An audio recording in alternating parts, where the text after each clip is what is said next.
भिवंडीचे माजी महापौर विलास पाटील यांना महापौर आणि उपमहापौर पदाचा अर्ज भरण्यासाठी भिवंडी न्यायालयानं अटी शर्थींवर परवानगी दिल्यानंतर ते आज उमेदवारी अर्ज दाखल करण्यासाठी पोलीस बंदोबस्तात पोहोचले। माजी महापौर विलास पाटील यांना आर्थिक गुन्हे शाखेनं जमीन व्यवहार फसवणूक प्रकरणी अटक केली आहे। तसंच न्यायालयानं त्यांना 18 फेब्रुवारीपर्यंत पोलीस कोठडी सुनावली आहे। आणि अधिक माहिती घेऊया, आमचे प्रतिनिधी अनिल वर्मा सध्या आपल्या सोबत आहेत। अनिल, या अटकेमुळे एक मोठा ट्विस्ट आलेला आहे या सगळ्या प्रक्रियेमध्ये, काय नेमके अपडेट्स आहेत?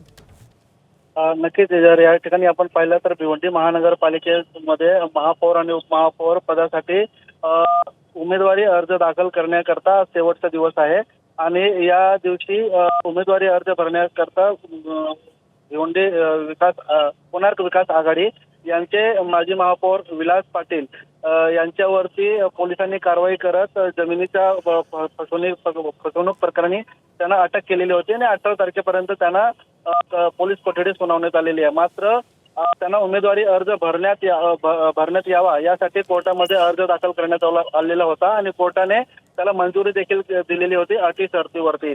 आणि आज त्यांना भिवंडी पालिकेमध्ये त्यांना पोलीस बंदोबस्ताचा त्यांना आणण्यात आलेला आहे आणि त्यांनी आपला उमेदवारी अर्ज या ठिकाणी भरलेला आहे। मात्र त्यांचा जो समर्थन आहे तो कोणत्या पक्षाला आहे ते अजून स्पष्ट झालेला नाहीये, परंतु शिवसेना या पक्षाकडे त्यांचा झुकाव जास्त आहे, त्यामुळे शिवसेनेला ते समर्थन देतील असा या ठिकाणी अंदाज व्यक्त केला जातो। सूत्रांकडून माहिती देखील तशी आलेली आहे। एकंदरीत त्यांनी आता अर्ज भरलेला आहे आणि ते इथून रवाना झालेले आहेत। निश्चित, धन्यवाद अनिल या सविस्तर माहितीबद्दल। एबीपी माझा, उघडा डोळे बघा नीट।